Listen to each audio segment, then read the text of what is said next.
tarde para todas e para todos. Estamos de volta, né, com o nosso congresso. Vou ser muito rápido, né, para a gente otimizar o tempo. Todo mundo que está aqui já sabe o que é o evento, quarto dia, né, quase o último dia. Vamos ter agora duas sessões, uma do GT6 e uma do GT5. Né? Então, para quem está assistindo no YouTube, acompanhe a programação do evento completa com os links no site artesdigitais.tk. Do GT6 nós estamos transmitindo agora, né, coordenado pelo professor João Vilney, e a sessão do GT5, né, nós estamos no Meet, no Google Meet. Então os links estão no website. Eu desejo um bom trabalho para os dois GTs, né, que vão começar exatamente agora. Muito obrigado, boa tarde para todo mundo, bons trabalhos. Estou aqui acompanhando as perguntas, ok? Professores João e Charles, né, que está coordenando o GT5 no Meet, e as meninas também da equipe aí estão nos ajudando. Muito obrigado, bom trabalho. Excelente, muito obrigado, Pablo. Boa tarde a todos. Como o professor Pablo disse, eu sou o professor João Vilney, eu sou professor do campus da UFC em Quixadá e do programa de pós-graduação em artes, também da UFC. Começo dando as boas-vindas a todos e para a gente ter mais tempo de discussão, eu já peço para a equipe do Congresso, o Luiz, né, no caso, dar o play aí, Luiz, nos vídeos, para a gente ver as apresentações e começar logo em seguida as discussões, por favor.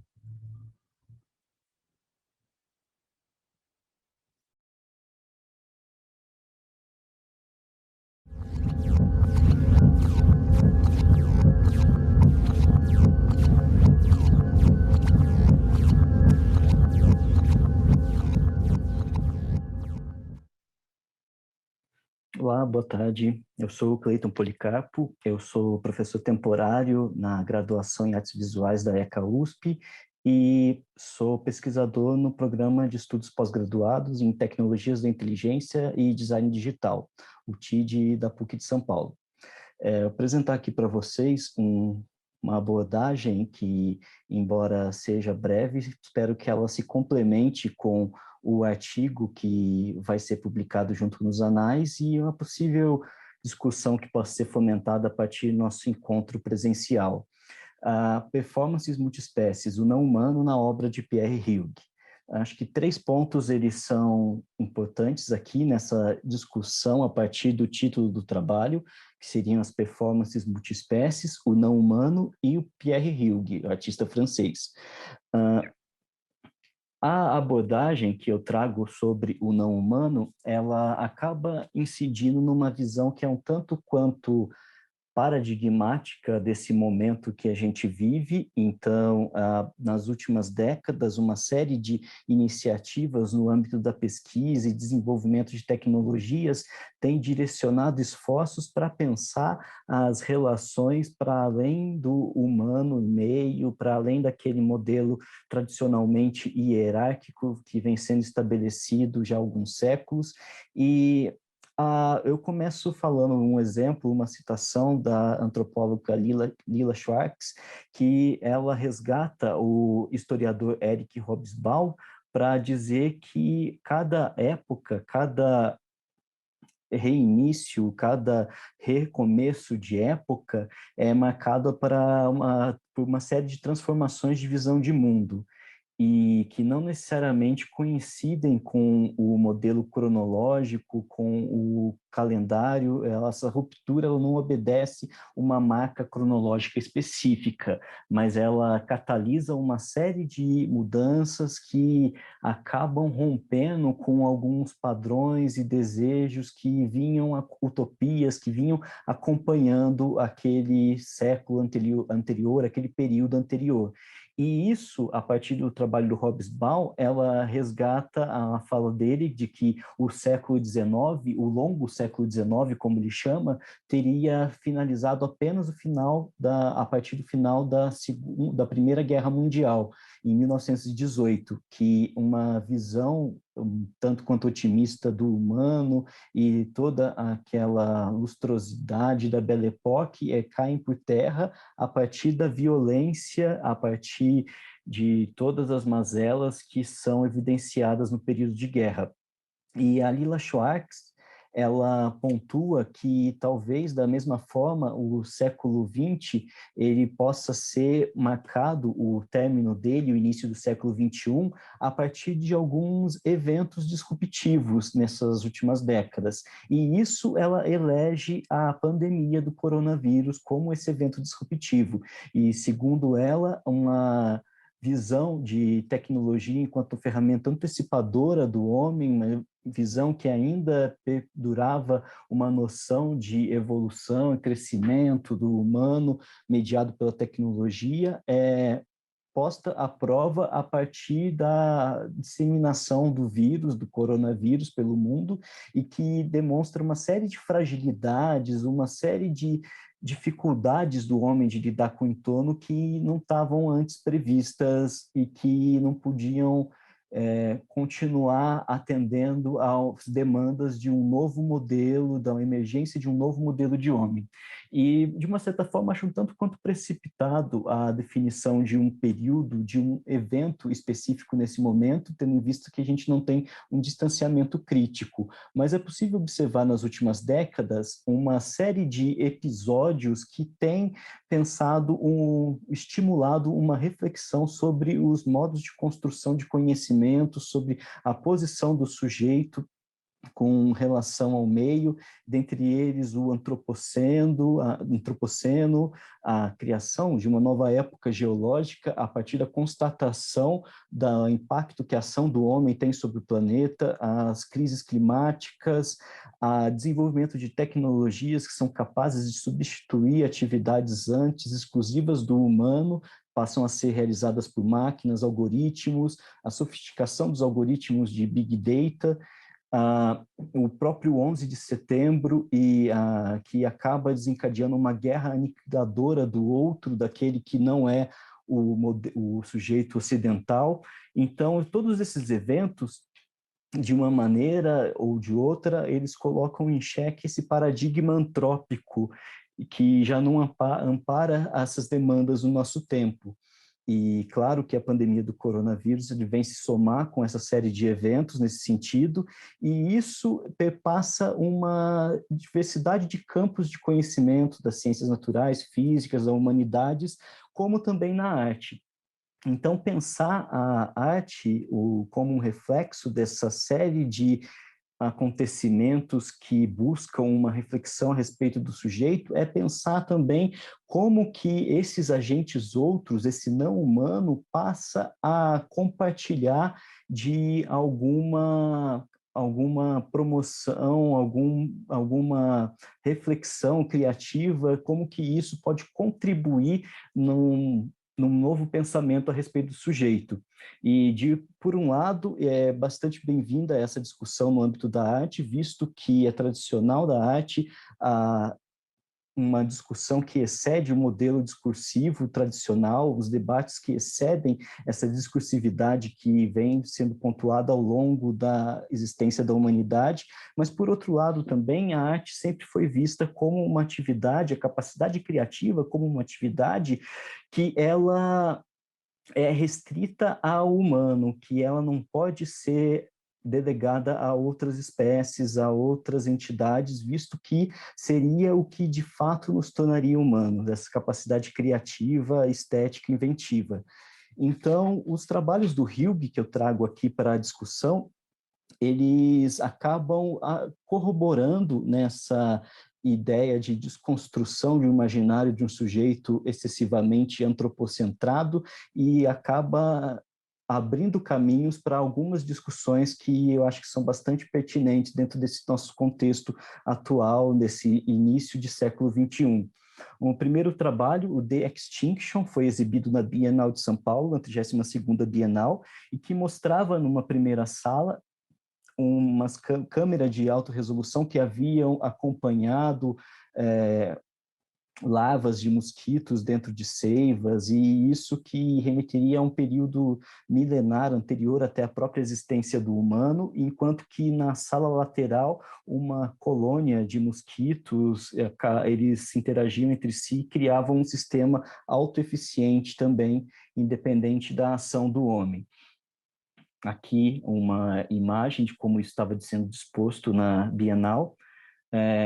E uma outra série de trabalhos do Pierre Hughes que são interessantes também, enquanto ele resgata uma discussão que antecede a própria percepção e a própria capacidade de apreensão do humano, ele tem alguns outros trabalhos que promovem uma discussão a partir de alguns cânones da história da arte, alguns cânones que marcam a produção de conhecimento do humano ao longo do tempo.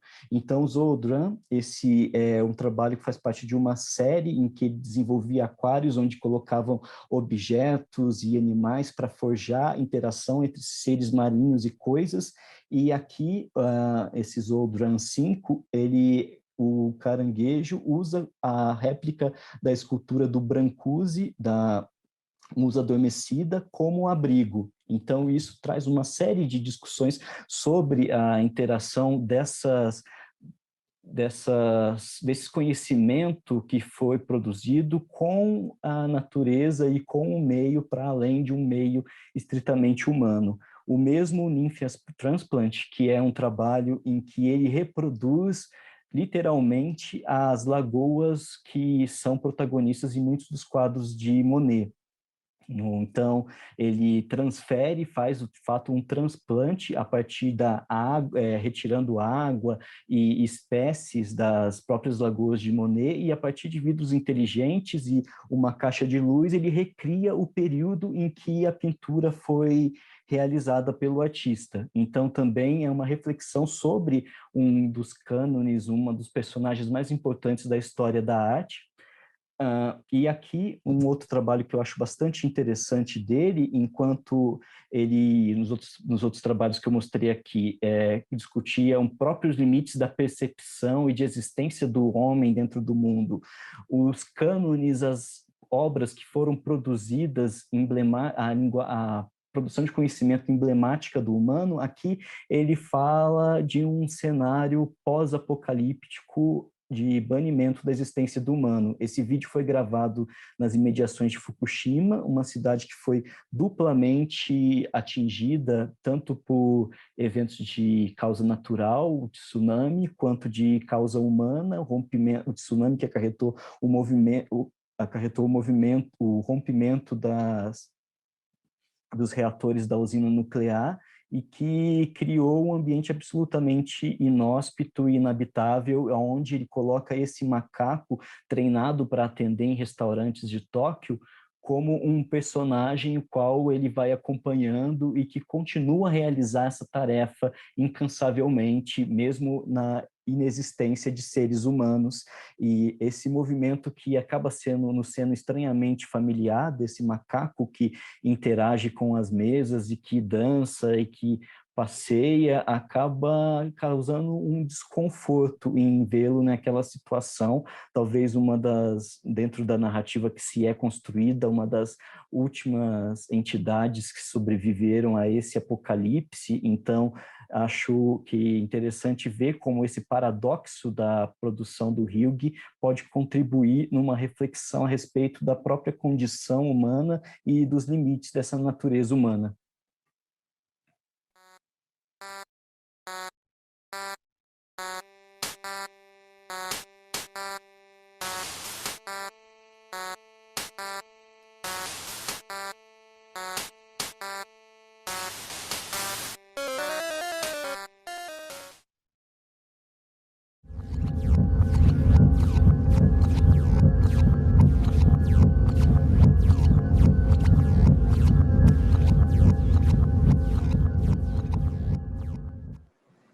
Oi, tudo bem? O meu nome é Breno Nogueira e hoje eu vou apresentar o trabalho que eu desenvolvi com o professor João Vilney. O nome do nosso trabalho é O Museu e a Cidade, a experiência de desenvolvimento do projeto Quixadá. E, na verdade, ele foi um trabalho de conclusão de curso para obter o grau de bacharel no curso de Design Digital em 2019. Ele foi dividido em duas partes, sendo uma de planejamento e uma de implementação, que é a parte que eu vou focar nessa apresentação e também foquei no artigo.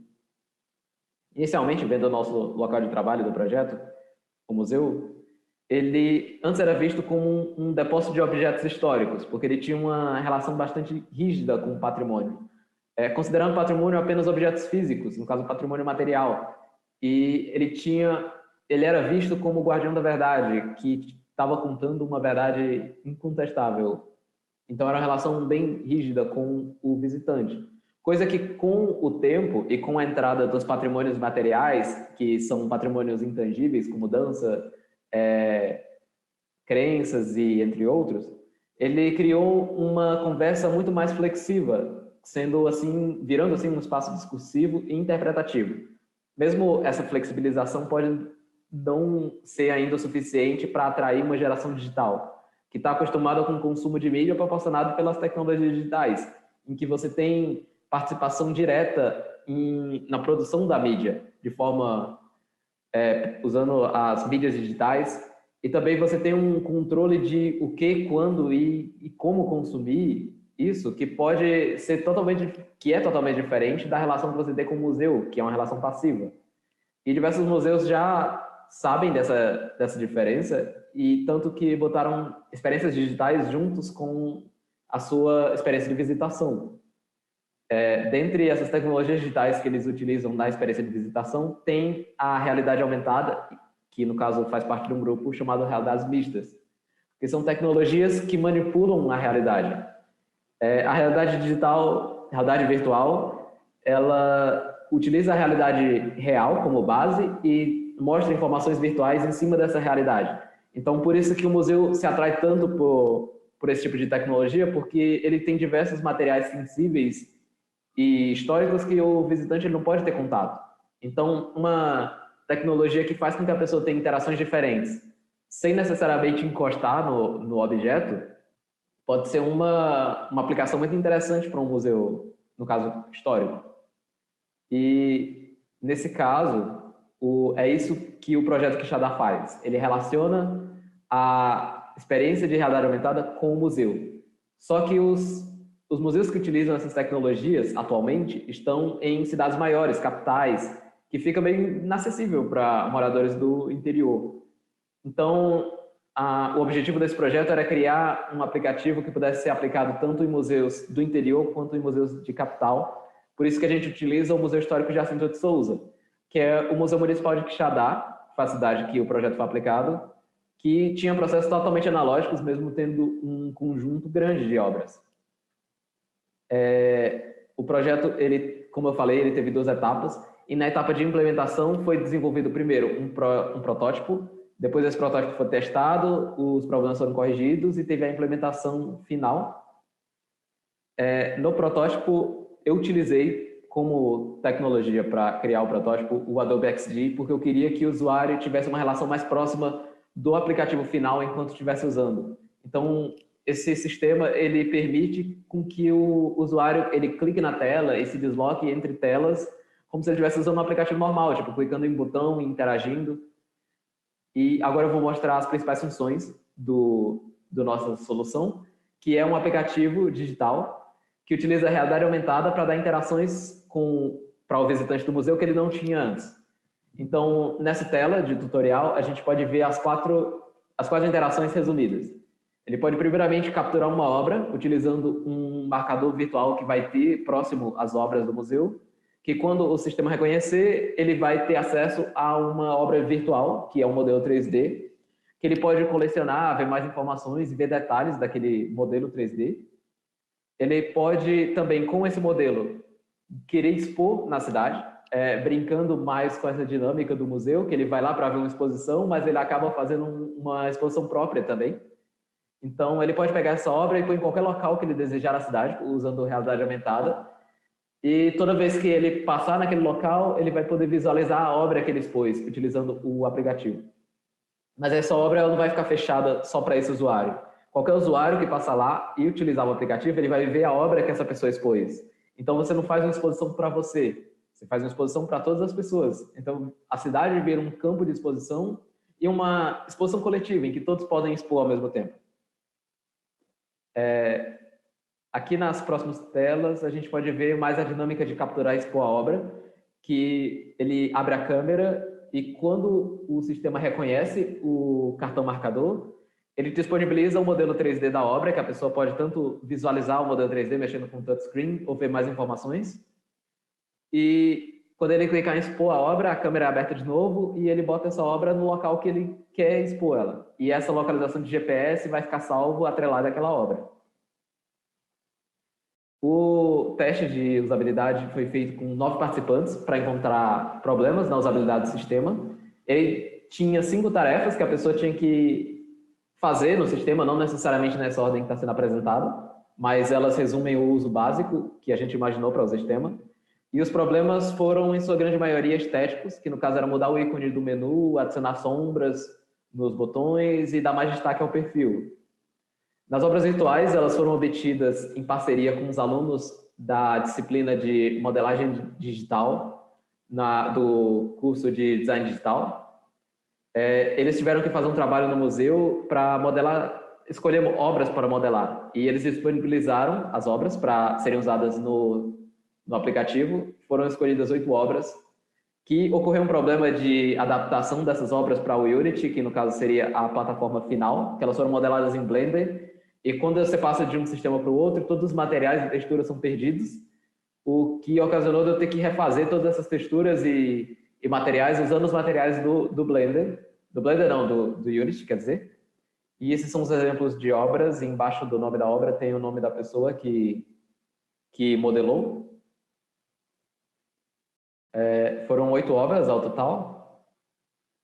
E já na parte de desenvolvimento final de código, por exemplo, inicialmente foi feito um banco de dados para salvar todas essas informações de usuário, de obra e também de localização de GPS, porque o sistema ele precisa ficar retornando isso direto para poder exibir a questão da realidade aumentada. As telas foram divididas em 3 grupos, como tela de autenticação, que é login, cadastro, como tem em qualquer sistema. Telas de informação, que a pessoa vê as obras e pode saber mais informações, que no caso ele pega essas obras das pastas do Unity, que está salva no próprio celular, para que a pessoa não precise baixar um modelo 3D enquanto está usando dados móveis, e ele exibe esse modelo 3D em tela. E no caso a tela de ação, que são as mais importantes, que permite com que o usuário capture as obras, utilizando o Wikitool, que é um SDK de realidade aumentada, que a gente usa em conjunto com o Unity, que ele tem um recurso chamado Wikitool Camera, que adiciona um gatilho quando alguma imagem específica é lida. Então, a gente usou isso para ele fazer a leitura dos cartões marcadores, que quando o cartão marcador é lido, ele adiciona uma obra virtual à sua galeria. As ações de expor a obra não puderam ser feitas porque houve um problema de implementação da parte de GPS com o Wikitool. Então, essas partes ficaram para o trabalho futuro. Na conclusão, foi visto que o sistema ele atingiu o seu objetivo, mesmo tendo algumas funções faltando, porque ele promoveu uma interação diferente e foi informações que o usuário não tinha normalmente, que foi o que foi identificado na pesquisa. Durante o desenvolvimento, foi perceptível que o desenvolvimento de realidade aumentada está mais facilitado, só que a execução da realidade aumentada não está acessível, porque ele precisa de máquinas, máquinas potentes, tanto para desenvolver, quanto para visualizar os próprios aplicativos em realidade aumentada. E, no caso, ideias para o futuro seria simplificar os modelos para necessitar de um processamento menor e resolver os problemas de integração e geolocalização do aplicativo. Então, esse foi o nosso projeto. Eu espero que vocês tenham gostado. E é isso.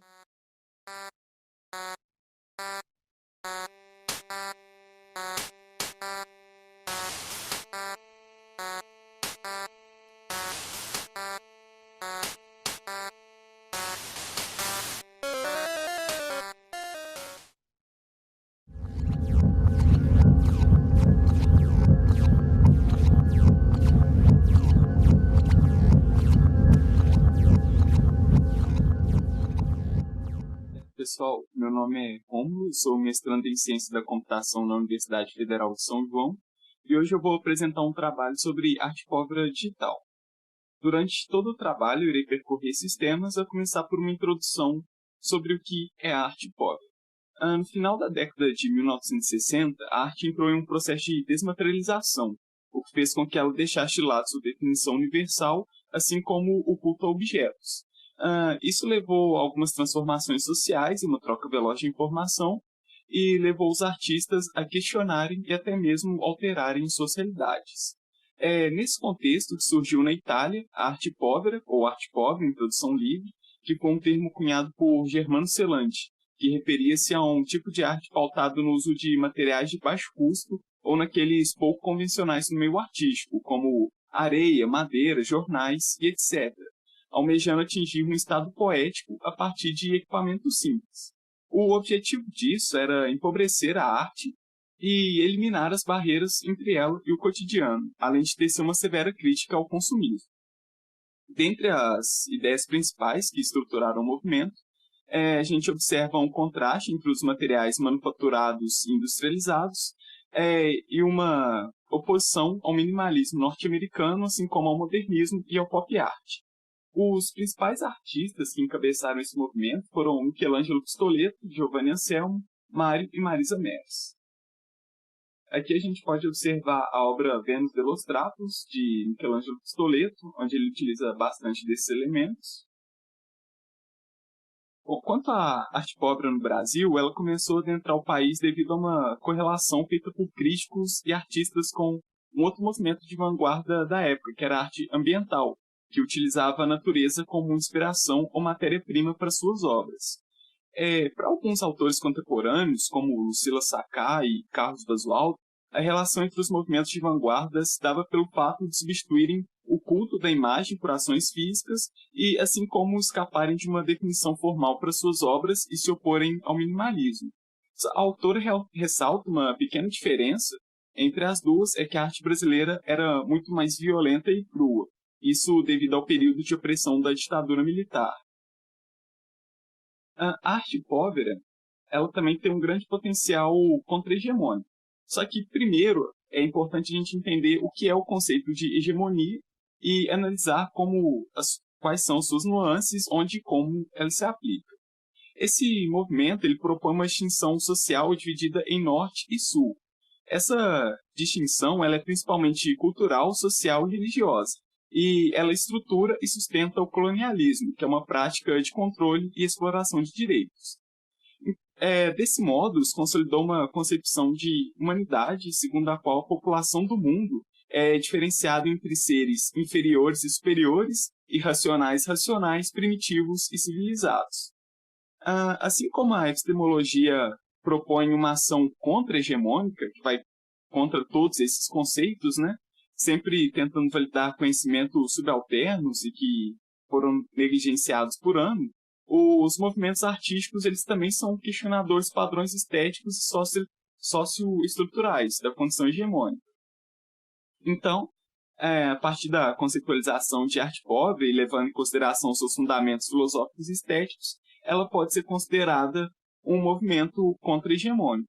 E isso pode ser exemplificado pelos motivos que a compõem, como uma crítica ao pop art, ao minimalismo, ao modernismo, o repúdio ao consumismo e aos sistemas de arte estruturados em poder e riqueza e coisas do tipo.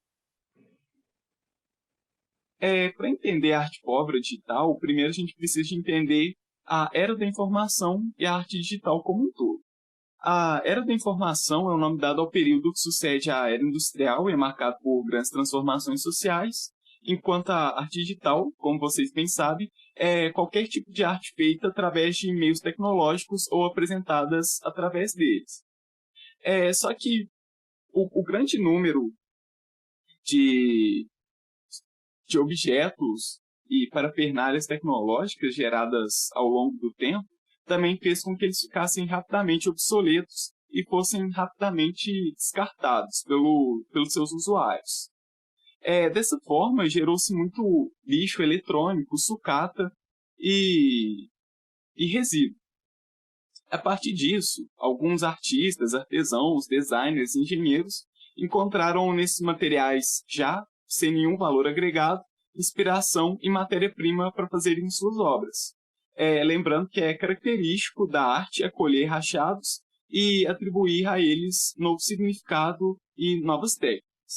Então, diante de todo esse cenário, a gente pode definir a arte pobre digital como uma forma de expressão artística pautada no aproveitamento de resíduos eletrônicos e no upcycling, com fortes influências do movimento maker. Os artefatos produzidos devem ser sustentáveis e feitos de maneira responsável, com o objetivo de reutilizar materiais eletrônicos e atribuir a eles valor artístico e estético. É importante lembrar ainda, só brevemente aqui, que essa forma de arte ela tece críticas ao consumismo e obsolescência programada. Alguns impactos da tecnologia na sociedade são abundância de tecnologia para uma parcela de população e contínua escassez para outra, estabelecimento de padrões e demandas por parte da classe dominante, submissão de trabalhadores a grandes empresas, poder econômico retido nas mãos de quem controla a produção e perda da individualidade do pensamento.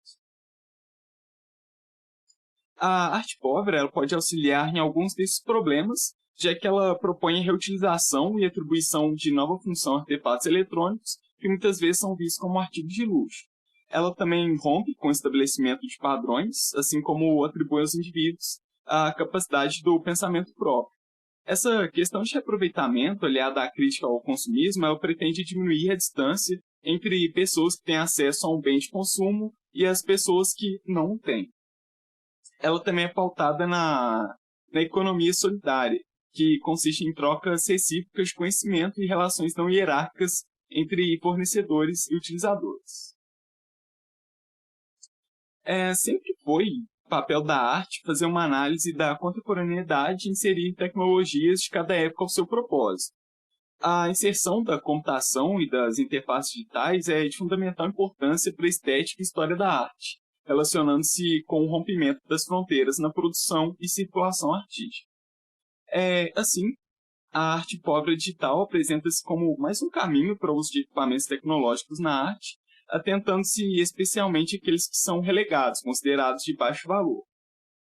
A presença do espírito vanguardista, do movimento original que nos inspirou na definição deste, ou seja, da arte pobre, ainda se faz presente, causando uma nova provocação em vista dos desafios de nosso tempo.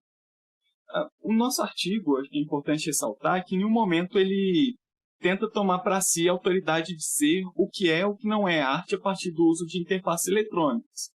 Ele se aproveita de conceitos históricos já bem definidos, assim como de um movimento artístico que já existe, que é utilizar sucata tecnológica para criar arte. Então, assim, o nosso objetivo aqui é propor um encontro da vanguarda artística com o digital. Muito obrigado pela atenção. Qualquer dúvida, a gente está à disposição. Muito obrigado.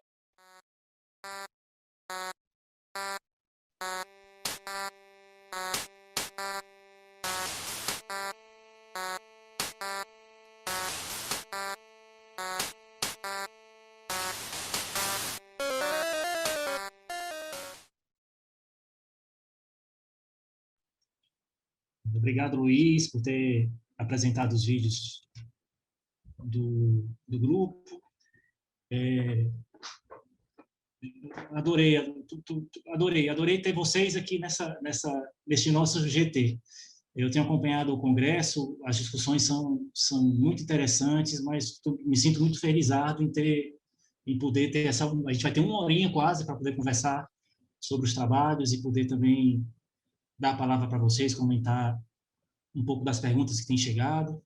Eu acredito que vocês estão vendo, né? Pelo menos aqui as do Zoom eu estou acompanhando, e muitos elogios aos trabalhos. Antes de passar para as perguntas, eu quero só partilhar com vocês alguns apontamentos que eu fiz. Primeiro, com relação à apresentação do Cleiton, falar da importância e da necessidade dessa apresentação do Cleiton, né? Da gente pensar e ter sempre em mente a ideia de que a arte pode ser vivida, experimentada e produzida como espaço de reflexão sobre o mundo. E, tão importante quanto, sobre o homem no mundo. É muito interessante como o Cleiton apresenta isso a partir de uma série de trabalhos do Hilke para falar do momento atual, né? Não foi preciso saber o que o Hilke está fazendo agora para poder trazê-lo para essa discussão do que está acontecendo no mundo neste momento. Mas parece que é tão contemporâneo que é de agora a agora, né? E queria destacar isso da fala do Cleiton, da apresentação do Cleiton.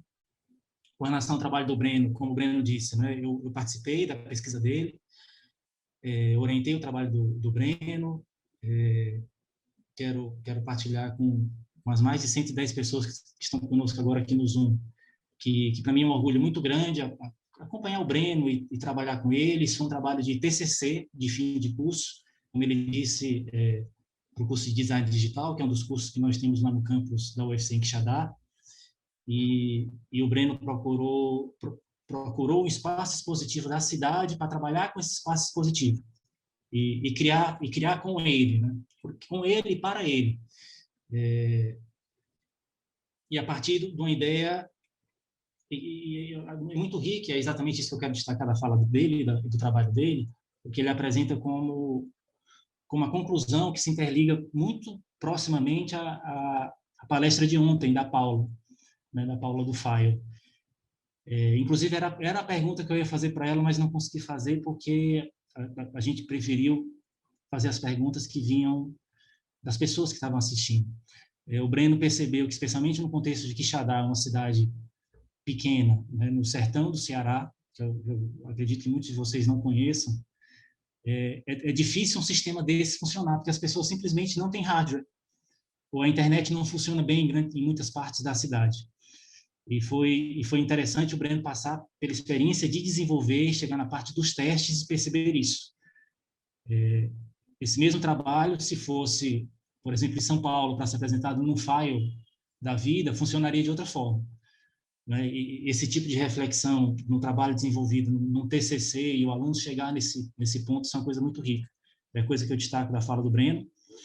E com relação ao Rômulo, é muito legal ter o Rômulo aqui no nosso GT de hardware e softwares livres e proprietários, porque essas discussões que ele traz a partir dessa definição de uma arte digital power está muito alinhado com o que a gente pensa em discutir aqui nesse GT. Né? A gente está interessado em tentar ouvir e descobrir pesquisadores que estão pelo Brasil pensando nessas questões, né? Por que eu não vou trabalhar? Por que eu tenho que trabalhar sempre com o último hardware desenvolvido, o último sistema, os últimos óculos, quando eu consigo desdobrar muita coisa que já está produzida e transformar essa coisa em coisa nova, né? Eu acho que é um pouco isso que essa definição que o Rômulo traz, trazendo palavras como reutilização, reaproveitamento, crítica do consumismo, economia solidária.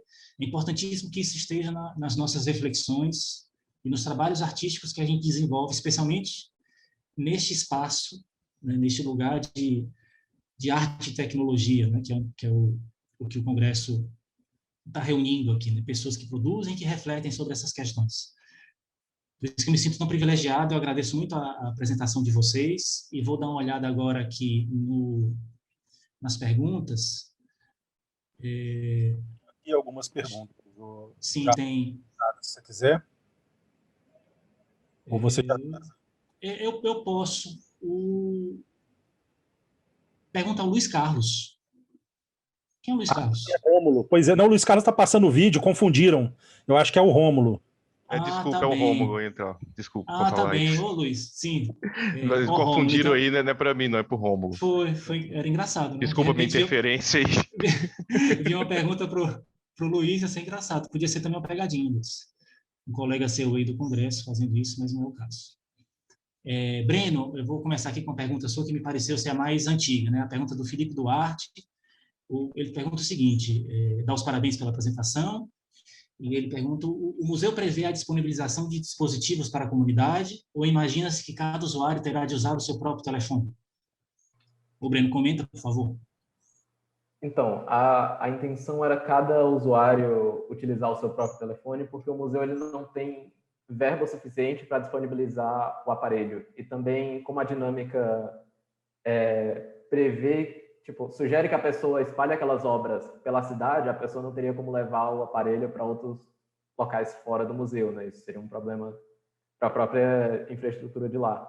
Então, a gente tentou deixar o aplicativo o mais acessível possível, mas mesmo assim o próprio SDK de realidade aumentada já deixa o aplicativo pesado por si só, o que já dá até uma restrição assim, que foi o que o João falou, que não é tão acessível para o público porque grande parte dos celulares não conseguem rodar, tipo, 100% o aplicativo. E é de quantos habitantes da cidade? Fiquei curioso. O tamanho dela, a proporção. Breno, 100 mil, né? Que vergonha, né? A gente deveria saber isso. Eu não sei exato, mas... não, só para ter uma ideia de... Sim, Cleiton, para vocês terem um pouco a ideia, é a cidade mais importante do sertão do Ceará, que é a zona mais pobre do estado. Quixadá, 88.321 habitantes. Desculpa, Pablo, quanto? 88.321. Informação. Muito obrigado, amigo. Aí, se você levar em conta assim, a grande Quixadá, chega perto desse número que eu imaginava, cerca de 100 mil pessoas. Não, e tem esse campus da UFC, com 6 cursos de TI. Lá, um dos cursos é o curso de design digital. Legal. É um trabalho incrível, aproveitando para comentar, porque a gente vê como que tem esse uso da tecnologia móvel, a gente pensa muitas vezes que vai democratizar o acesso muito mais facilmente às informações, aos conteúdos dos museus, por exemplo, mas ainda tem uma questão geográfica, né? Como você falou, como o João falou, se fosse em São Paulo, e justamente essas experimentações com realidade aumentada, realidade mista, realidade virtual, elas estão ainda centradas muito nos grandes centros, né, nas capitais, ainda, embora o celular ele possibilite esse acesso mais democrático, entre aspas, ainda estão essas tecnologias, o desenvolvimento da infraestrutura para receber elas, centradas muito nessas outras cidades, São Paulo, Rio, Belo Horizonte, Excelente, Sudeste e capitais, né? Com certeza, a gente sentiu isso e ficou com aquele sentimento, puxa, a gente vai tentar fazer uma coisa no centro da cidade, com as dificuldades que isso traz, ou vai ficar aqui no nosso lugarzinho dentro da universidade, que no nosso espaço a gente conseguiria, com muita qualidade, né? Conseguiria, inclusive, rádio para fazer testes e tudo. Uhum. E foi um dos desafios do trabalho, colocar-se, né? Essa sensação que eu tenho que é um pouco o papel da gente, dos artistas, de criar lugares novos, né? De esgarçar os limites, de dizer, olha, a gente tentou, não conseguiu, e vai falar sobre isso para outras pessoas. Daqui a pouco, outras que vierem depois vão conseguir. Mas precisou que um artista tentasse e visse as dificuldades, isso fosse publicado, fosse discutido no Congresso. Sim. E esse cenário também ele pode mudar muito rápido, né? Eu digo porque agora eu estou em Minas, no sul de Minas, uma cidade que tem em Poços de Caldas tem quase 200 mil habitantes, mas ainda assim tem a dificuldade é uma cidade que ela tem potencial turístico, tem várias universidades, mas a internet para dispositivos móveis é horrível, não funciona em lugar nenhum. Então, isso pensando numa cidade que está próxima de São Paulo, está dentro da região sudeste, uma cidade relativamente conhecida, e a gente já enfrenta esse tipo de dificuldades. Então, é difícil pensar, né, nessa democratização da tecnologia, quanto tem um monte de limitações que são impostas para a gente. É um desafio. Assim, trabalho, iniciativa. Muito legal, Cleiton. Obrigado. Vou aproveitar, então, que a gente está batendo papo e já vou puxar uma pergunta para você. A pergunta é da Marília Bergamo. Acho que falei bem. Pergunta para Cleiton. Cleiton, como você vê nessa obra de reprodução das lagoas o papel da agência não humana? Você acha que o artista dá de verdade agência ao não humano ou as estruturas não humanas estão ali apenas como elementos visuais que reforçam o conceito do artista? Muito obrigado, Marília. Obrigado, Marília, pela pergunta. Então, esse trabalho é muito interessante, que ele faz, de fato, um transplante. Ele recolhe tanto a água como pedras, animais, plantas que eram habitavam esses lagos do Monet, para poder colocar isso dentro do espaço da galeria e recriar as condições climáticas correspondentes ao período que o período que ele realizou os quadros, as pinturas. Então, a agência, ela acontece dentro do ambiente que é muito regular, ele tem uma série de regulações, né? Uma série de adaptações para que aquela agência seja reproduzida o mais próximo possível do que seria o ambiente natural. Então, eu acho que a agência não humana, ela está mais dentro da estrutura que é imposta pelo artista. O que é interessante e que ele destaca nesse trabalho dele é que muitas interações que ocorrem elas permanecem invisíveis ao visitante, mas elas são fundamentais para que aquele ecossistema, para que aquele bioma artificial ele continue funcionando. Mas elas, de fato, os animais e as plantas que estão ali dentro, eles não têm uma liberdade suficiente para poder dizer que desempenham um papel de agência, interação autônoma. Eles estão mais condicionados tanto pelos vidros e a luminária que reproduz uma certa temperatura. Então, ele tem um acompanhamento que não permite que eles extrapolem muito essas regras que são estabelecidas, né? É mais no sentido de reproduzir o ambiente e mostrar que existem ainda algumas das interações, elas não são visíveis, elas não são acessíveis pelas pessoas que estão visitando, mas elas, de fato, elas respondem a uma série de regras que são colocadas pelo artista, né? Legal, Cleiton. Obrigado. Passar então agora uma pergunta para o Rômulo, também da Marília. Rômulo, como você diferencia essa arte digital Povera do movimento de arte Gambiologia, de alguns anos atrás, na área de arte e tecnologia? Para ser bem sincero, eu não conheço esse movimento, o Gambiologia, mas eu falo como que a gente pensou a arte Povera digital aqui para o nosso trabalho. Ele basicamente pode ser dividido em duas frentes principais. A primeira delas, que ele é bastante inspirado na arte povera, do movimento italiano da década de 1960, que ele propõe uma crítica ao consumismo, né, e também a reutilização de materiais que se tornam lixo. E aqui no nosso caso, da arte povera digital, vai ser a sucata eletrônica, né? Existe uma lei na tecnologia, não sei se vocês estão acostumados, que é chamada de Lei de Moore, que ela basicamente diz que a cada 18 meses a capacidade de processamento de uma máquina ela dobra. Então, aliado a isso, a gente também tem a obsolescência programada, né? Que os produtos eletrônicos eles são feitos para perderem validade muito em breve. Então, a gente pensou na arte povera digital como uma forma de solucionar isso e também criar arte a partir da sucata. E a segunda parte seria tratar alguns problemas da tecnologia com a arte, né? Citando novamente a obsolescência programada e também algumas questões como software fechado, né?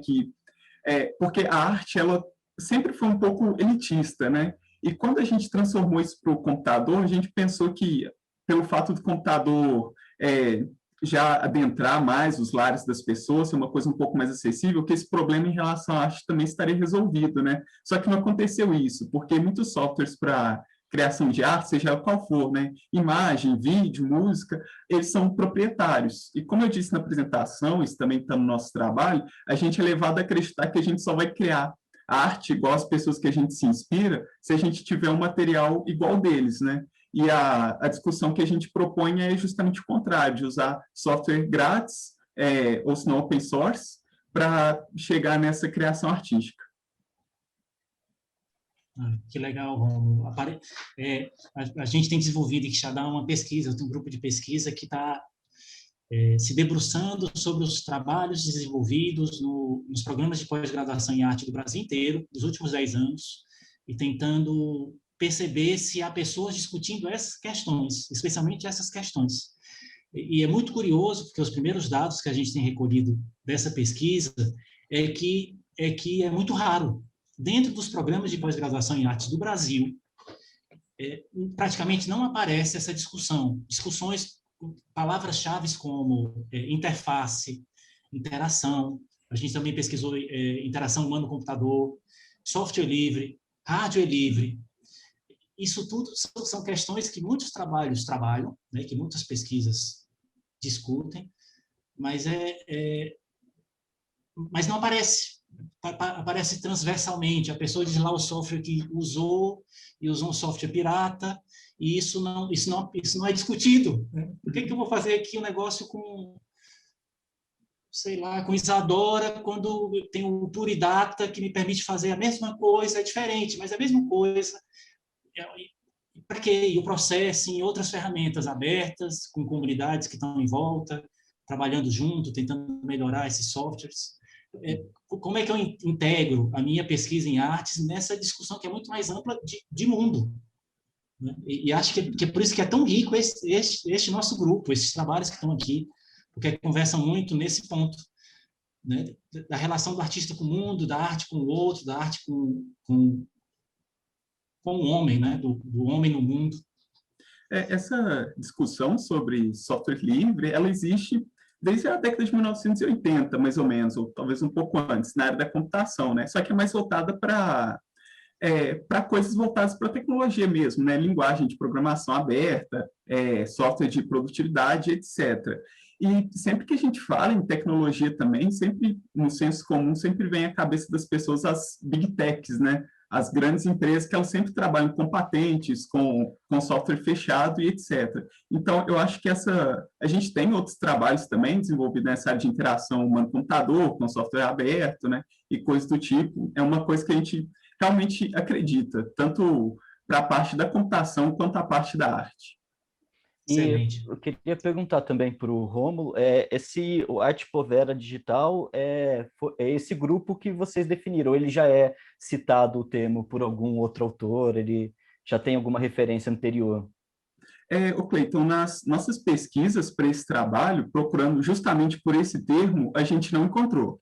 Uhum. Mas, como eu disse, assim, o que a gente define como arte, uma parte dela, né, Arte Povera Digital, que se baseando em utilizar sucata eletrônica para criar arte, esse conceito existe.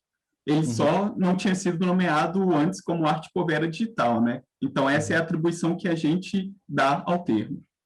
Que a Marília falou da gambiologia, gambiarra, que eu acho que é uma coisa muito característica do contexto brasileiro e que acho que vale a pena dar uma olhada, mas também tem alguns autores que denominam, que eles chamam de pós-digital, no âmbito das artes, o pós-digital como um contexto maior da cultura das humanidades, mas no âmbito das artes ele estaria também associado a essa ideia de obsolescência programada, de conseguir fazer um diálogo crítico com a tecnologia, agora que a gente já tem um certo distanciamento da tecnologia digital.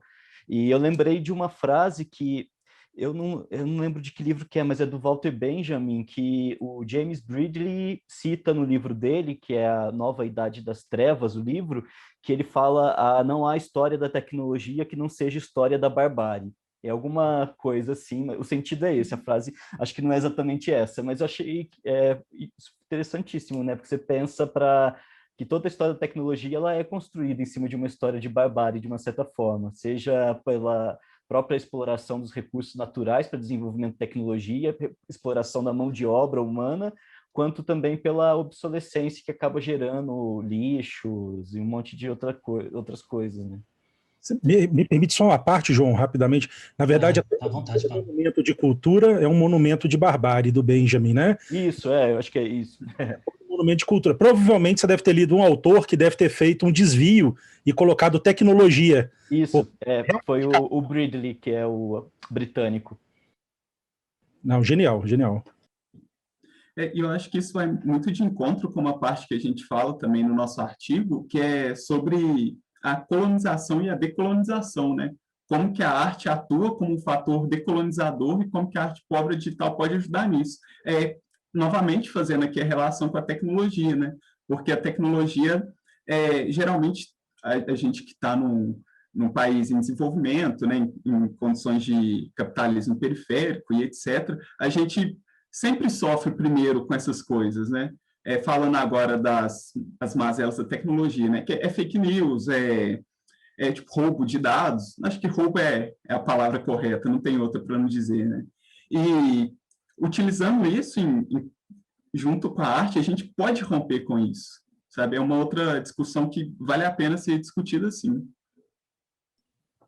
Muito bom, Rômulo. E Cleiton, muito obrigado. Não sei se o Rômulo está acompanhando, o chat do Zoom aqui está incrível, um monte de referência, Rômulo, para você, as pessoas contribuindo, a Marília, a Sabrina. Eu tenho pena que o pessoal do YouTube não tem acesso, né, a esse chat, mas pronto. A Marília, inclusive, colocou bastantes referências aqui, falando de grupos de autores que discutem questões sobre as quais você falou também no seu artigo, Rômulo. Depois você dá uma olhada. Estou de olho aqui. Tá bem. Eu vou chamar o Breno, o Breno está muito calado, eu não quero que ele fique tão calado, Breno, fala um pouco da recepção lá do museu, quando você levou essa ideia para o museu, como é que isso foi recebido. Eu acho que pode ser interessante partilhar com o grupo como é que foi, né? Porque o museu não tem nada, o Museu Municipal de Quixadá não tinha nada parecido com a proposta. Sim. Eles, tipo, a experiência foi bem legal de trabalhar com eles, porque todo mundo ficou muito empolgado e participou de verdade do projeto. Então, sempre eu estava lá quando eu ia construir alguma feature, eles estavam opinando, o teste era lá, eles iam participar do teste, chamava a gente para participar também. E eles comentaram que não tem muitas interações assim, por exemplo, entre a faculdade e o museu, entre essas experiências externas e o museu. Eles tentam fazer algumas experiências mais diferenciadas, mas eles só conseguem fazer isso 2 vezes por ano, que são datas comemorativas. Então, o que eles conseguem fazer é chamar alguém de fora para expor no museu, mas eles não conseguem fazer alguma experiência que impulsione o que já tem no museu, porque eles sofriam com picos de público, que eles só tinham esses picos de público essas 2 vezes que eles chamavam o pessoal de fora, e nos outros períodos iam bem pouca gente. Então, ele não tinha como atrair as pessoas sem fazer esses movimentos, e faltava essa relação dele com a universidade. Tanto que eles não sabiam nem a possibilidade de relacionar a realidade aumentada com o museu. Eles achavam que eu ia levar alguma coisa para também ser exposta no museu, por exemplo, que eu não ia usar o museu como na parte da obra. Então eles achavam que era alguma coisa totalmente externa, que não tinha como ligar ao museu, e isso foi bem interessante. E em reflexo a isso é que, como não tem muito dessa aplicação, você também não tem infraestrutura para aplicar disso. Então, por exemplo, o museu ele não tinha rede de web o suficiente para fazer essas aplicações. Então, a parte da organização dele também dificultava um pouco o passar entre as sessões para fazer essa distribuição dos modelos, mas a gente, junto com o pessoal do museu, a gente conseguiu adaptar e criar alternativas que fez o trabalho conseguir ser produzido, e por isso que o trabalho é metade meu e metade deles, assim, a gente trabalhou juntos. Legal. Muito legal, Breno, porque na sua fala você destaca uma coisa que é importantíssima, especialmente agora, que é essa nossa obrigação, nós que estamos na universidade, né, de diferentes formas, professores, pesquisadores, gente que está nos doutoramentos, nos mestrados, de se aproximar à cidade, né? O campus Quixadá está há 13 anos lá, e quando a gente percebe isso a partir de um trabalho de TCC, como o do Breno, tem que acender um sinal de alerta nas nossas cabeças. Está vivendo um momento muito delicado no Brasil, de cortes dos mais severos que nós já sofremos em diferentes áreas que são importantes para a gente, especialmente na educação, e isso implica que a gente apareça mais, que a gente esteja mais próximo da cidade, que a gente esteja mais próximo das pessoas, desenvolvendo projetos, levando soluções, para destacar uma coisa que a gente sabe, mas que talvez nem todo mundo saiba, que é a importância da universidade para a melhoria do Brasil, né? Para as mudanças que a gente quer que o Brasil viva. Né? E essa relação da universidade com o museu, ela serve também para impulsionar o museu, porque um dos casos que era bem frequente, a gente encontrou lá na pesquisa, eram pessoas que moravam na cidade, mas não sabiam que a cidade tinha museu, por exemplo. Então, a gente serve pelo menos para, nesse caso extremo, da pessoa que não sabe nem que existe, a gente chega lá e apresenta, e a pessoa que sabe não vai, a gente mostra que tem alguma coisa diferente para ela ter a iniciativa de ir para lá. Muito legal, Breno. Ô, Rômulo, enquanto o Breno estava falando, eu pensei em te fazer uma pergunta. Mas antes, não sei se o Pablo tem pergunta do YouTube, Pablo. Eu não estou conseguindo acompanhar lá. Não, do YouTube a gente não tem, não. Na verdade, o pessoal está vindo mais para cá, nós estamos com temos 22 pessoas lá, mas sem nenhuma intervenção. Boa tarde, né? E alguns parabéns aí anteriores, né, pelas sessões, mas é só isso mesmo. Tudo bem. Fiquem à vontade. E agora, tá? eu lembrei também, a próxima Sim, semana, Cleiton. se não me engano, falaram da Paula, vai ter um evento do File sobre arquivos, né, de museus, essa coisa de utilizar o digital para complementar arquivos de museu, pensar o próprio arquivo de obras digitais. Às vezes é legal dar uma olhada também em algumas dessas experiências. Com certeza, Cleiton. A gente falou sobre isso ontem, né? O Pablo, inclusive, colocou para o grupo. Mas se você pesquisar file, evento, arquivo, você encontra no Google. Vai ser um evento muito grande, vai trazer muita gente boa, né? Inclusive o professor Paulo Gobira vai participar também do evento, vai participar das discussões. É um evento gratuito, também remoto, né? Que é o que a gente pode agora, mas é um evento gratuito. Fica o convite, o reforço do convite aí, feito pelo Cleiton. De um evento que tem tudo a ver com um pouco o que a gente está discutindo aqui, né? Especialmente, talvez, com o trabalho do Breno, mas que toca também a todos nós. Como não tem pergunta do YouTube, Rômulo, eu vou fazer a minha, depois faço um para o Cleiton. Rômulo, você falou sobre esse termo, né? Que reúne, que vocês estão usando e que reúne essa série de trabalhos. Obrigado, Cristina. Cristina colocou aí no chat o link do evento. Inscrevam-se depois.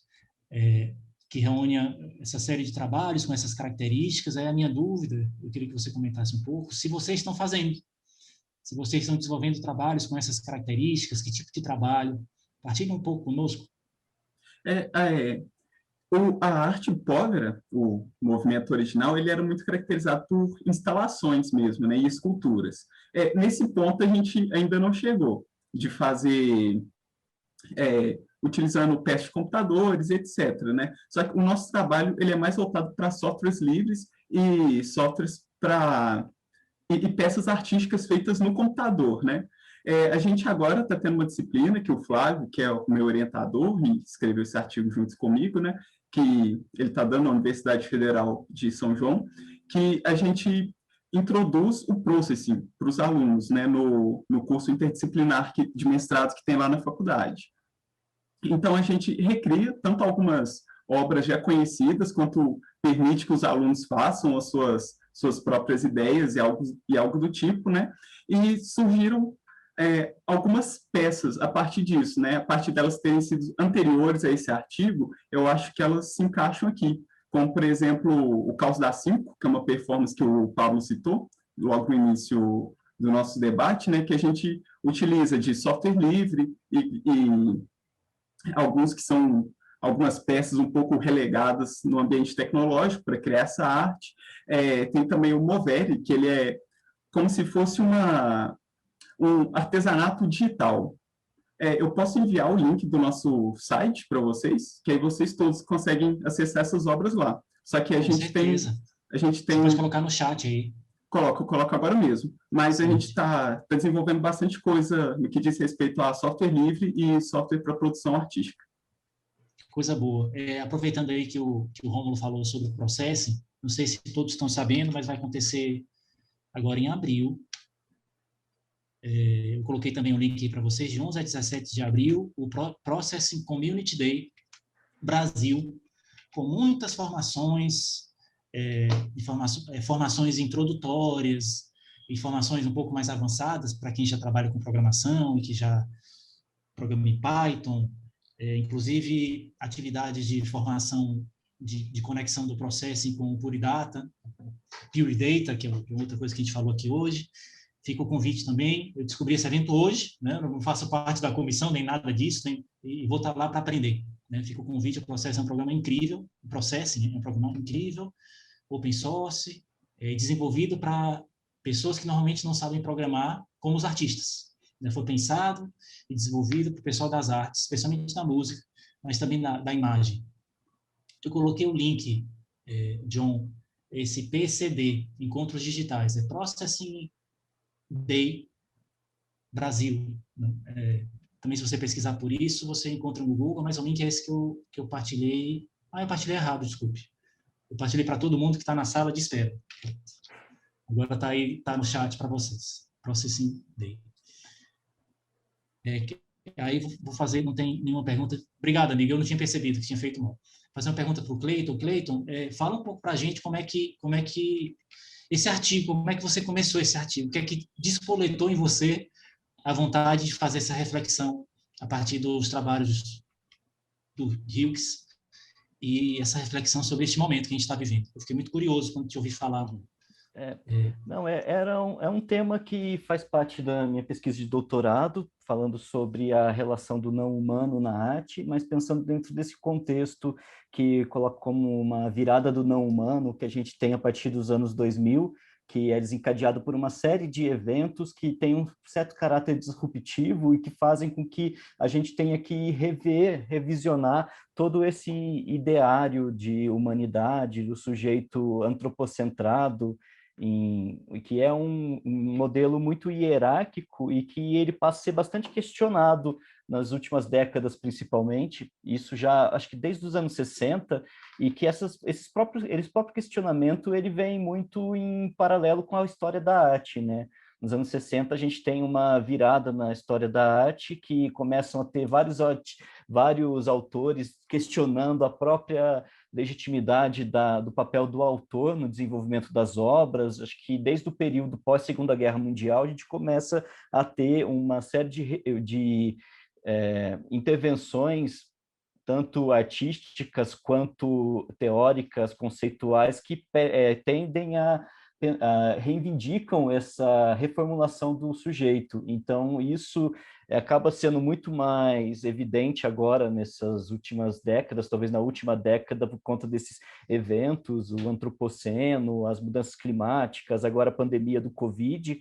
Então, acho que, de uma certa forma, isso já estava sendo expresso de uma maneira indireta no circuito das artes, tanto dos debates acadêmicos, quanto os próprios editais de fomento, eles já estavam, de uma maneira ou de outra, redirecionando as temáticas. Existe uma série de pesquisadores, tanto no circuito eurocêntrico, estadunidense, que estão reivindicando essa discussão que ela vai para o sul global, né, para outros modelos de pensamento não ocidentais, quanto aqui no Brasil também tem um movimento de revalorização da produção artística, teórica, e esses editais que acabam valorizando outras narrativas dissidentes que até então elas estavam sendo muito negligenciadas dentro da história da arte.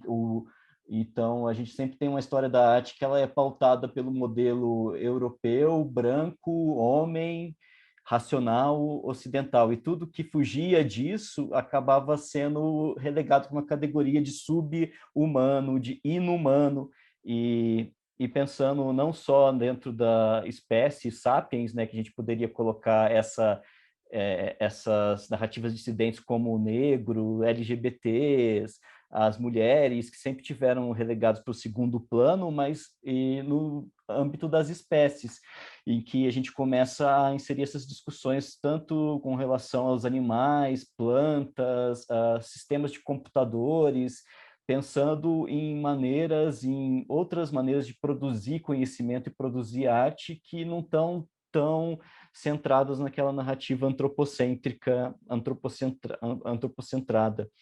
Então, acho que foi um pouco isso, e vendo os trabalhos do Hugh, como ele é um artista que lida com esses sistemas heterogêneos, que mistura tanto tecnologias quanto animais, minerais, ele acaba de uma maneira, ainda que um tanto quanto formalista, podemos colocar assim, já que ele não atribui essa agência propriamente para os animais, para esses outros seres, mas ele acaba levantando discussões a partir da inserção desses seres.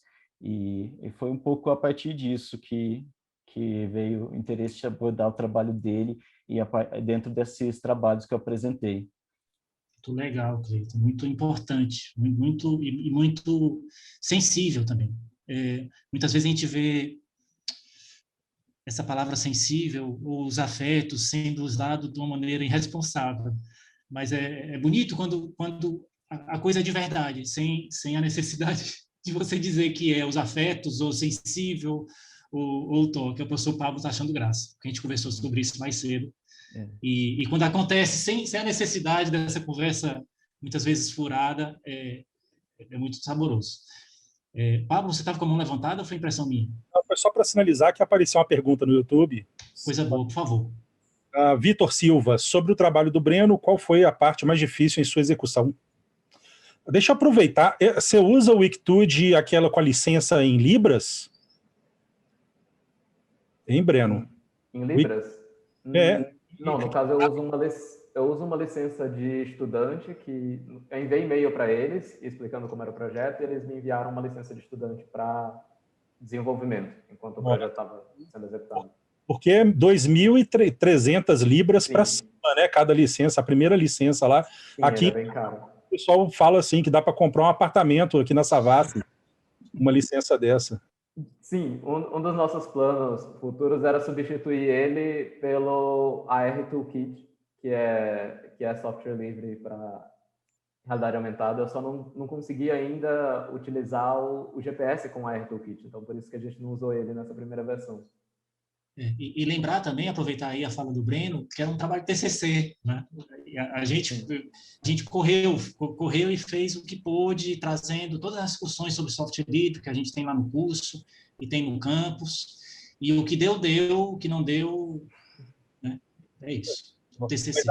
A pergunta do Breno, para o Breno, na verdade, do Vitor, né? A parte mais difícil da execução. Então, a parte mais difícil na execução, na verdade, foi a parte de geolocalização, que até que na primeira versão ela não conseguiu entrar no projeto ainda, que eu tinha que ligar a posição atual do GPS da própria pessoa com a posição da obra que ela tinha salvado para ela conseguir ver pela realidade aumentada. Então, eu estava fazendo isso no Wikitude, mas ele sempre dava problema na hora de fazer o posicionamento da obra. Eu conseguia pegar a posição da pessoa, mas eu não conseguia posicionar a obra tipo com a proporção e o ângulo de visão que a pessoa estava presencialmente pelo GPS. Então, essa foi a parte mais difícil, mas a primeira parte, ele foi dividido em duas partes, né? Você tinha que identificar um marcador e depois você tinha que exibir pela realidade aumentada. Identificar um marcador é bem simples, é só você dar um gatilho em uma função lá da programação. Mas, respondendo, a parte mais difícil foi a parte do GPS. Tinha outras soluções também, por exemplo, como o ARKit, que ele é bem mais simplificado, essa parte do GPS, mas ele é só para Apple, e tem o ARCore, que também é mais simplificado, mas ele é só para dispositivos Android mais top de linha, assim. Dispositivos mais simples não conseguem rodar, por exemplo. Eu lembro que a gente teve várias conversas sobre isso, né? Sobre utilizar ou não esse, já prevendo a dificuldade que teria de ter usuários que tivessem hardwares capazes de rodar essa solução do Google. Será que valia a pena ir por aí? Isso é uma coisa, e também eu partilho com vocês, porque eu orientei esse trabalho do Breno, é uma coisa que aparece no trabalho também, né? Esse caminho que não é certo, que muitas vezes é escamoteado nas nossas pesquisas. A gente esconde o que não deu certo e só mostra o trabalho como se tivesse sido aquela coisa constante, né? E nunca é. E é uma coisa que eu trago na minha experiência nas artes e tento trabalhar com os meus alunos do design digital e também do programa de artes, que é a gente reafirmar e falar sobre também aquilo que não funcionou como a gente esperava que funcionasse. Porque isso é parte do percurso, né? O percurso é parte do projeto. O percurso é parte daquilo que aparece no final como solução. E quando isso é escondido, fica uma coisa meio sem saborão, né? meio insípida, porque de repente eu tive essa ideia, que está pronto, e nunca é, né? Você vai fazer um bolo e suja a mão para montar a forma, e a farinha cai fora, e isso não aparece no fazer o bolo, você tem que entrar né? Você tem que ser levado em consideração ali naquele bolo. Tudo isso faz parte do bolo também, da experiência de comer o bolo. É legal, Breno, lembrar isso. Uma coisa importante, acho que também pode ser partilhada pelo grupo, por nós aqui, né, que estamos discutindo esses trabalhos. E tinha uma outra pergunta que me ocorreu agora para o Breno. Chegou a pensar em fazer alguma associação com rede social, por exemplo? Porque o Instagram, o Facebook, eles têm disponibilizado ferramentas para a produção de conteúdo em realidade aumentada, e que é muito mais fácil de rodar nos aparelhos, né? Você tendo a conta na rede social, eu acho que ele tem a limitação também com relação à geolocalização, mas dá para criar os filtros em que você insere objetos, e, de repente, era uma alternativa que podia ser legal. Não sei se isso corresponderia também, se fugiria muito da tua proposta. Mas... Não, isso eu acredito que ajudaria muito. Na época, a gente ainda não tinha conhecimento, não era tão difundido.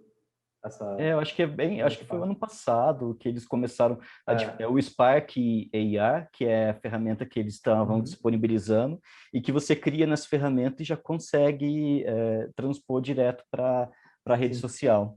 Então, você consegue criar os aquele filtros. filtro do cachorro, né? Que você bota o cachorro, fica olhando com a câmera.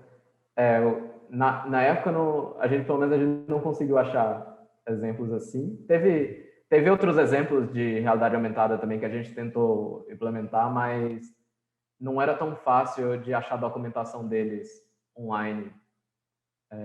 Tinham lá com... O nome era com K, eu não lembro ao certo, não sei se era Kumon, era alguma coisa parecida, mas não tinha esse na época, mas eu acho que provavelmente se a gente fosse fazer uma versão hoje, seria bem mais fácil utilizar. E o Google disponibilizou o ano passado, você consegue ver uns bichos, né? Joga lá na busca, tem um tubarão dentro da tua sala. Então, eu acho que é 1 ano e meio, 2 anos para cá que eles começaram a investir nessas tecnologias. Está acontecendo, né, Cleiton? A sensação que eu tenho é que isso está acontecendo, né? O rádio está ficando mais acessível, você consegue produzir com mais facilidade, né? O Breno até falou o exemplo do cãozinho. Aquilo é um software que você fotografa o cãozinho de vários lados e ele depois monta o modelo 3D. Né? Nem precisa você sentar em frente ao Blender para fazer o modelo 3D, ele reconhece com fotografia. Tem aos montes já na loja do Android, na loja para o iPhone. Está cada vez mais fácil tanto produzir esses modelos, como também colocar esses modelos no mundo. Sim. Ainda não para todo mundo, mas cada vez, eu acho que mais rapidamente isso vai acontecer. Passando por isso aqui, né? Porque até você imaginar que as pessoas vão ter em casa sistemas como aqueles que a gente viu ontem na fala da Paula, aqueles óculos de realidade virtual aumentada, que você tem joysticks, outros sistemas muito menos invasivos, sistemas sem fios, isso acho que ainda demora um bocado, ainda é muito caro, né? Especialmente para a gente no Brasil. Agora, concordo contigo, e são reflexões muito legais. Eu imagino e concordo com o Breno que se a gente fosse fazer isso agora, este ano, faria outro trabalho. E é isso. É legal que seja assim. Se o Rômulo não quiser fazer mais nenhum comentário, nem o Cleiton, nem o Breno, eu acho que a gente podia ir se encaminhando. Nem ninguém no chat, eu não vi mais nenhuma pergunta. As pessoas fazendo elogios, obrigado, Lúcia, obrigado, Cristina. A Elane também comentando. Pessoas dizendo que usaram algumas das soluções que o Breno comentou. Tem uma pergunta da Cristina. Breno, você pode escrever os softwares que você citou? Qual do Android? Se você pudesse, Breno, falar rapidamente. Esse eu respondi nos comentários, mas só falando rápido, é o iRecord, que é o do Android, o RKit da Apple, tem o Wikitude, e o AR Toolkit, que é o software livre. Desculpa, eu não tinha visto, Breno, eu só vi a pergunta. O Pablo quer fazer algum comentário, Pablo? Não sei se chegou mais nada do YouTube, senão a gente pode encaminhar. É só porque você está encerrando, eu já fui abrindo aqui para te acompanhar. Tá bem. Então, Rômulo, Cleiton, Breno, reforço o sentimento de alegria de ter partilhado esse bocadinho de tarde com vocês. Foi um momento muito rico, eu tenho certeza que as 99 pessoas que estão aqui no chat partilham comigo desse sentimento. Gostei muito de os conhecer, contem conosco daqui de Quixadá, vamos trocar figurinhas, é a razão de ser desse tipo de evento. Adorei a manifestação pelo chat, as trocas que aconteceram no chat. Parecia aquela aula de sonho, aquela aula remota de sonho que a gente está discutindo, produzindo, e as pessoas estão no chat discutindo sobre o que a gente está falando, que não é o que acontece normalmente. Normalmente no chat as pessoas estão falando de outras coisas, ou mangando do professor. Não foi o caso, o chat foi riquíssimo, com muita partilha de informação. Muito obrigado pelas contribuições e para os autores, pela generosidade de estar conosco e de partilhar tanta coisa boa. Muito obrigado. É isso, muito obrigado, João. Obrigado aí, Rômulo, Cleiton, Breno, por essa conversa aí agora à tarde. Já estamos bem na hora, na verdade, vamos ter aqui a transição, né, como sempre, Bom, agradeço também ao público que está nos assistindo aqui no YouTube, também lá no outro GT, né, no GT5 que terminou, o professor Charles também deu notícia aí nesse sentido. Convido vocês agora a assistirem no canal do YouTube do LabFront a sessão de iluminação de hoje com a professora doutora Annette Decker. A fala da professora tem como título O Paradoxo da Sustentabilidade Digital. Lembro que, já que vocês falaram da questão aí da memória, né, a Annette é uma pesquisadora dentro do campo da preservação digital, né, uma teórica nesse sentido também, ligada a museus, enfim. Aproveita as reflexões e quando essa sessão, né, de iluminação terminar, voltaremos para a sessão intitulada Sobre Literatura Digital do grupo de trabalho 7, que se enfoca nesse campo, né? Os trabalhos são voltados para esse campo, e, de certo modo, essa primeira sessão é como se fosse uma abertura do campo da literatura digital aqui no Zoom, para nós conversarmos, né? Com a coordenação da professora Rejane. E nós teremos no YouTube a transmissão também, então podemos ficar bem tranquilos, temos espaço aqui, temos espaço lá, estão ficando bem cheias as sessões, mas estamos comportando todo mundo confortavelmente. Lembramos mais uma vez que no website artesdigitais.tk temos a programação completa do evento, os resumos de todos os trabalhos que estão na programação, que também podem ser lidos, né, e conferidos antes das falas. Então isso facilita muito, até para vir para discussões e ver os interesses, né, que as discussões que vão aparecer e a partir dos interesses de cada um que está assistindo. É isso, então, professora doutora Annette Decker, podem até ficar por aqui, mas abram o YouTube para não perder esta conferência, na verdade, essa iluminação, né, a partir de suas pesquisas. Vamos lá. Muito obrigado, gente.